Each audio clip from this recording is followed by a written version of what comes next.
Hi everyone, I am here to talk about Cuba and its international presence, I guess in the global market as well, and maybe its relations to the United States too. I'll go into a brief history and then talk about its importance to us as a international business class.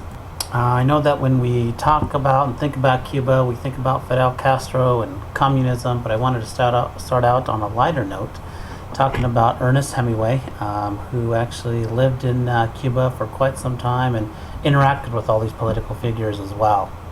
The other major thing to remember about Cuba, it is actually located as part of the Bahamas. It's quite a beautiful island, one of the largest islands in the world. I think it's the 17th largest island.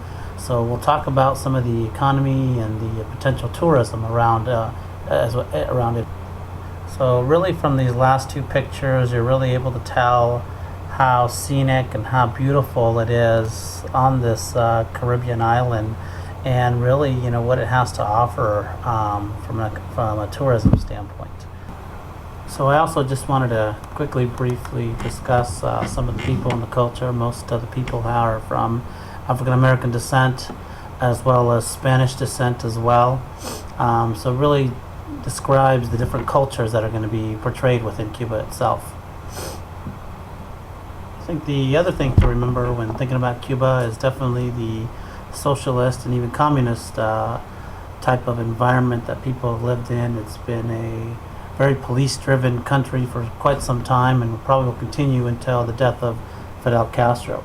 Some of the things that Cuba does have to offer are, the agriculture-based economy that it has around sugarcane and tobacco itself, which hasn't really been distributed around the United States because of the embargo that we've been in for quite some time.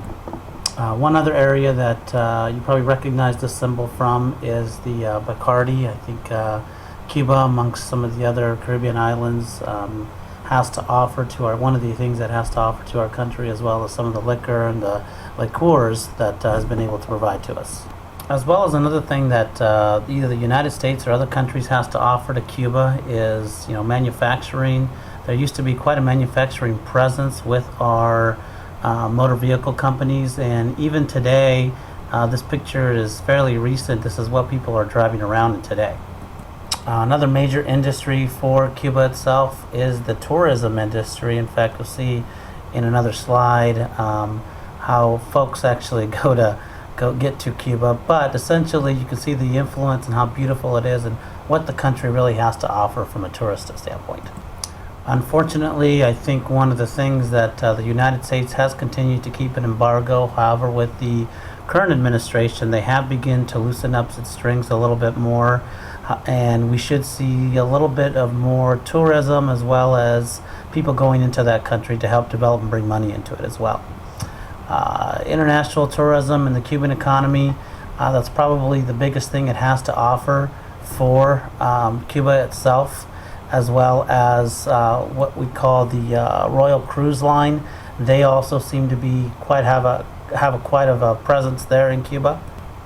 I found this picture very interesting. It's Canada's winter survival kit, and essentially where Canadians like to spend their money. They like to go to Florida, they like to go to Mexico, and they like to go to Cuba, as well as the Bahamas, because of the climate and the atmosphere it's in.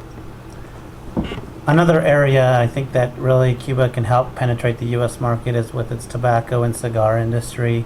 Not that I condone it, but it's quite sought after to have Cuban cigars, so this is a great opportunity for Cuba.